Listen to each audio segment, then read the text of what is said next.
Students, last lecture के अंदर हमने assessment of total uncertainty in final result वाला टॉपिक जो है ये स्टार्ट किया था और उसमें हमने दो केसेस पढ़े थे कि सबसे पहले अगर हम दो चीज़ों को ऐड कर रहे हों या उनको सब्ट्रैक्ट करें तब हम उनकी टोटल अनसर्टेनिटी कैसे निकालेंगे। और उसके बाद हमने ये देखा कि अगर हम दो चीज़ों को मल्टीप्लाई या डिवाइड कर रहे हों तब हम उनकी टोटल अनसर्टेनिटी कैसे निकालेंगे। आज हम तीसरा मेथड जो है नेक्स्ट वो पढ़ेंगे और वो है in case of power factor. Power factor का क्या मतलब होता है कि अक्सर आपने कुछ फार्मूलाज के अंदर देखा होगा कि हम किसी भी क्वांटिटी की पावर लेते हैं। जैसे हमारे पास एक स्फीयर के वॉल्यूम का फार्मूला होता है 4/3 पाई आर क्यूब।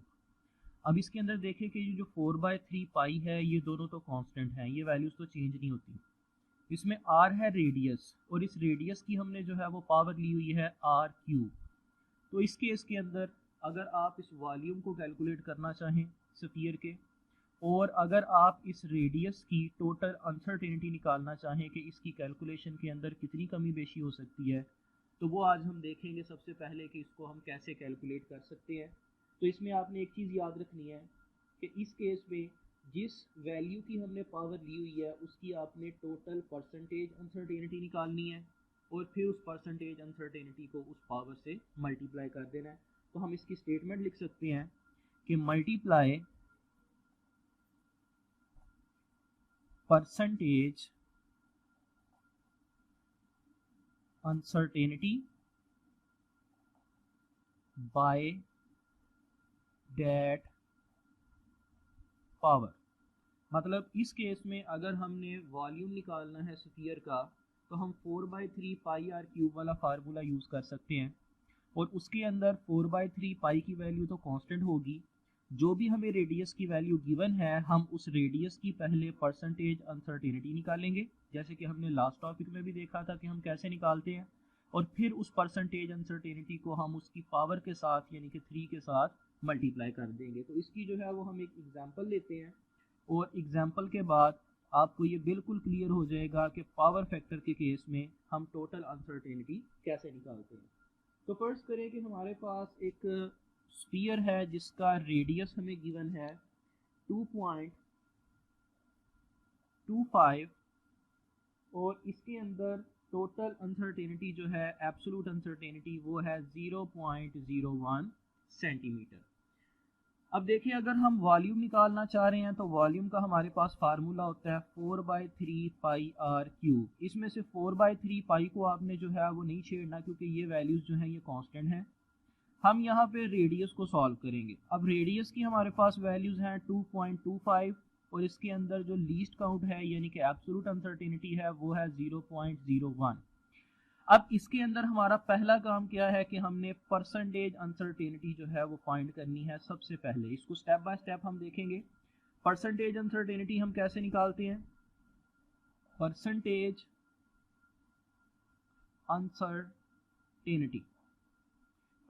अनसर्टेनिटी के निकालने का फार्मूला हमने लास्ट टाइम भी देखा था कि लीस्ट काउंट को मैयड वैल्यू से आपने डिवाइड करना है और फिर इसको 100 से मल्टीप्लाई करेंगे। तो देखिए इस केस में हमारे पास लीस्ट काउंट है 0.01, मैयड वैल्यू है 2.25 और इसको हम मल्टीप्लाई करेंगे 100 के साथ। तो हमारे पास इसकी जो परसेंटेज अनसर्टेनिटी है वो निकल आएगी 0.4%। तो ये हमने सबसे पहले रेडियस की परसेंटेज अनसर्टेनिटी जो है उसको फाइंड कर लिया 0.4%। अब दूसरा हमारे पास क्या काम है कि इसको हमने उस पावर के साथ मल्टीप्लाई करना है। तो इसका मतलब ये होगा कि हमारे पास पावर इस केस में है 3 क्योंकि आर का क्यूब है। तो हम इसको परसेंटेज अनसर्टेनिटी के साथ जो है वो मल्टीप्लाई करेंगे तो इसका आंसर हमारे पास आ जाएगा 3 मल्टीप्लाइड बाय 0.4 यानी कि 1.2%। तो ये जो 1.2% है ये हमारी उस वॉल्यूम की टोटल अनसर्टेनिटी पाई जाएगी फाइनल रिजल्ट के अंदर। अब हम ये देखते हैं कि हम उस 1.2% को कैसे निकाल सकते हैं। हम सबसे पहले वॉल्यूम का फार्मूला लिखेंगे, उसके अंदर उसकी वैल्यूज पुट करेंगे और फिर उसकी हम टोटल अनसर्टेनिटी निकाल। तो हमारे पास वॉल्यूम का फार्मूला जैसे कि हमने पहले भी लिखा 4/3 पाई आर क्यूब। इसमें ये वैल्यूज़ कैसे पुट करेंगे, 4/3 पाई, रेडियस की वैल्यू जो है वो हमें गिवन है 2.25, तो ये आ जाएगी 2.25 का क्यूब। अब यहाँ पे देखें कि पाई की वैल्यू आपको ऑलरेडी पता है कि 3.14 होती है, ये एक कांस्टेंट वैल्यू है, और ये आ जाएगा मल्टीप्लाइड बाय 2.25 का क्यूब। तो हमारे पास इसका वॉल्यूम जो है वो कैलकुलेट करने के बाद आ जाएगा 47.689 सेंटीमीटर क्यूब। लेकिन स्टूडेंट्स ये जो वैल्यू हमने निकाली है वॉल्यूम की, ये एग्जैक्ट जो है वो करेक्ट नहीं है, ये एक्यूरेट नहीं है। हमने इसके अंदर टोटल अनसर्टेनिटी निकालनी है। तो जैसे कि हमने टोटल अनसर्टेनिटी अभी निकाली थी कि इस केस में इसके अंदर 1.2% जो है वो कमी बेशी या अनसर्टेनिटी पाई जा सकती है। तो इसका मतलब है कि जो हमारी मैयड वैल्यू है इसके अंदर प्लस माइनस 1.2% जो है वो अनसर्टेनिटी पाई जाएगी। और इसका 1.2% जो है वो निकालने का तरीक़ेकार आपको मैंने लास्ट टाइम भी बताया था कि इस वैल्यू का 1.2% जो है वो कैसे निकालते हैं। 1.2 को 100 से डिवाइड करेंगे और इसको 47.689 से मल्टीप्लाई कर देंगे, तो इसका आंसर हमारे पास आ जाएगा 0.6 सेंटीमीटर क्यूब। अब हम इस वॉल्यूम की फाइनल वैल्यू जो है वो लिख सकते हैं 47.689 centimetre cube plus minus 0.6 centimetre cube. तो इसका मतलब ये हुआ कि 47.689 का 1.2% जो है वो कितना होता है 0.6। तो मतलब हमारे वॉल्यूम जो है स्फीयर का उसकी मैयड वैल्यू के अंदर 0.6 पॉइंट्स जो हैं इनकी कमी हो सकती है या फिर इतनी वैल्यू इसकी ज़्यादा हो सकती है। तो ये था हमारे पास पावर फैक्टर का केस। अब हम नेक्स्ट केस इसके अंदर देखते हैं कि in case of average values, कई दफ़ा हम कैलकुलेशन के अंदर एवरेज वैल्यूज़ जो हैं उनको भी कैलकुलेट करते हैं। एवरेज लेने का क्या तरीक़ेकार होता है कि हम किसी भी एक्सपेरिमेंट के अंदर 4, 5, 6 जितनी भी वैल्यूज़ हमने नोट करनी है वो सारी की सारी हम नोट करके उनको ऐड करके उनको टोटल पे डिवाइड कर देते हैं। तो यहाँ पे हमने जो है वो इसका तरीक़ेकार कैसे करना है, इसके अंदर हमारे पास 3 स्टेप्स हैं। वो तीनों स्टेप्स जो हैं वो आप लोगों को सबसे पहले समझने चाहिए, फिर आप किसी भी एवरेज वैल्यू की टोटल अनसर्टेनिटी जो है उसको इजीली फाइंड कर सकते हैं। तो सबसे पहले देखते हैं कि आपके पास वो 3 स्टेप्स जो हैं ये कौन कौन से हैं। आपने इन स्टेप्स को फॉलो करना है। सबसे पहले number 1, find the average value. जितनी भी आपको वैल्यूज़ गिवन है आपने उनकी एवरेज वैल्यू जो है वो ले लेनी है। उसके बाद आपने क्या करना है, second step, find the deviation. Deviation का मतलब होता है फ़र्क, कि जो आपने एवरेज वैल्यू निकाली है उसका हर एक इंडिविजुअल वैल्यू से क्या क्या फ़र्क पाया जाता है। और उसके बाद आपने तीसरे स्टेप के अंदर क्या करना है कि फाइंड द मीन डेविएशन। जितनी आपके पास डेविएशन वैल्यूज़ आई हैं आपने उनका मीन ले लेना है। अब यही जो हमने 3 स्टेप्स किए हैं इनको हम एक एग्जांपल के साथ जो है वो क्लियर करते हैं। इससे आपको वही 3 स्टेप्स दोबारा रिपीट भी हो जाएंगे और पता भी चल जाएगा कि हम किसी भी मीन वैल्यू की टोटल अनसर्टेनिटी कैसे निकाल सकते हैं। तो फ़र्ज़ करें कि हमने स्क्रू गेज की मदद से एक वायर जो है उसकी रीडिंग्स ली और वो रीडिंग्स हमारे पास क्या निकली, एक दफ़ा निकली 1.20, उसके बाद 1.22, 1.23, उसके बाद 1.19, 1.22 और 1.21। ये आपको यहाँ पे टोटल 1, 2, 3, 4, 5 एंड 6 वैल्यूज़ जो है वो नज़र आ रही हैं। ये जो 6 वैल्यूज़ हैं ये एक ही वायर का डायामीटर है विद स्क्रू गेज, यानी कि हर दफ़ा जब हम उसकी रीडिंग ले रहे हैं तो उसके अंदर डिफरेंट वैल्यूज़ आ रही हैं। अब अगर हमने ये पता लगाना हो कि इसके अंदर टोटल अनसर्टेनिटी जो है वो कितनी पाई जाती है, तो देखते हैं कि वो हम कैसे निकाल सकते हैं। तो सबसे पहले इसका तरीक़ेकार क्या है स्टेप नंबर 1 हमने देखा कि फाइंड द एवरेज वैल्यू।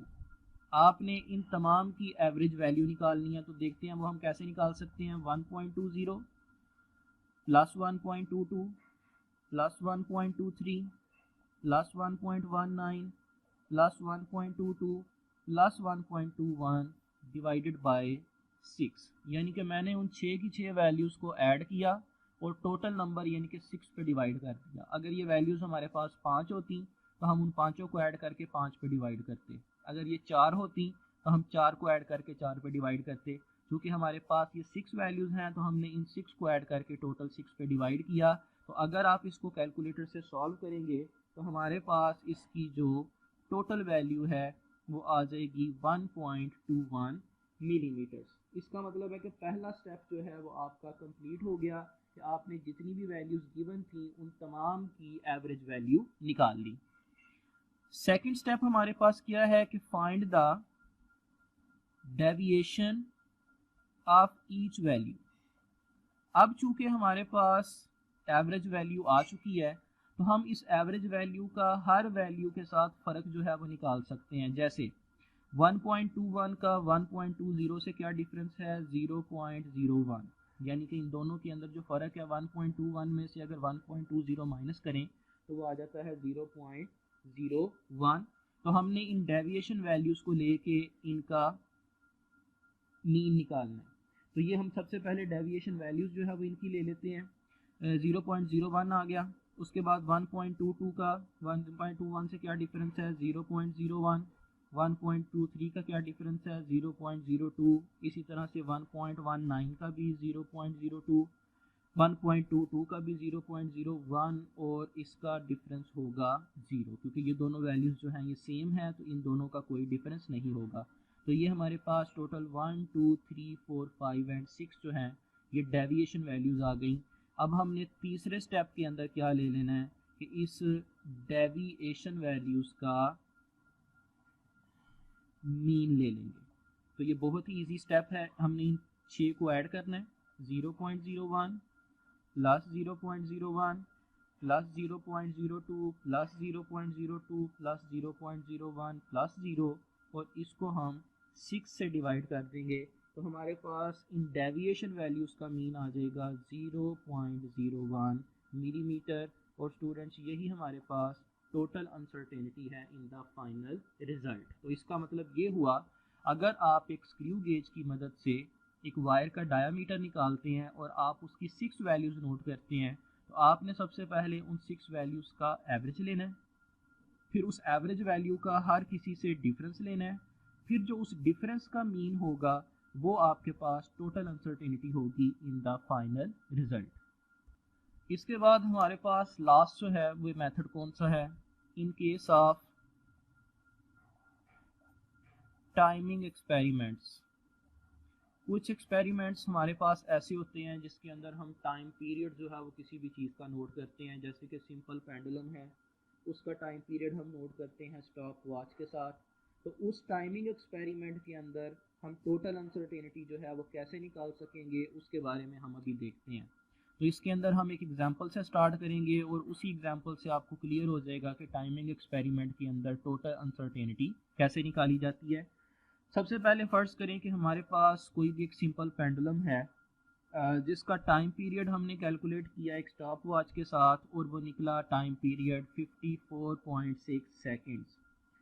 उसके बाद हमने ये देखा कि जो हमने उसकी नंबर ऑफ वाइब्रेशंस नोट की, जिसका ये टाइम पीरियड हमने निकाला है, तो वो नंबर ऑफ वाइब्रेशंस कितनी थी, 30।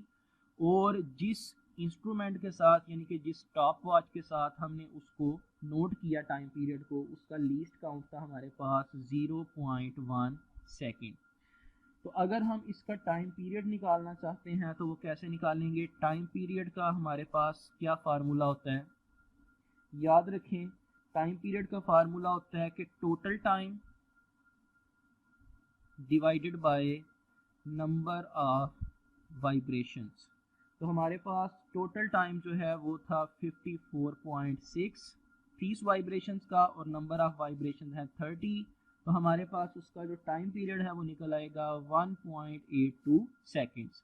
अब हमने ये पता लगाना है कि इस 1.82 सेकंड के अंदर कितनी गलती की गुंजाइश या कितनी टोटल अनसर्टेनिटी पाई जाती है। तो वो अनसर्टेनिटी जो है वो निकालने के लिए हम क्या करेंगे, अनसर्टेनिटी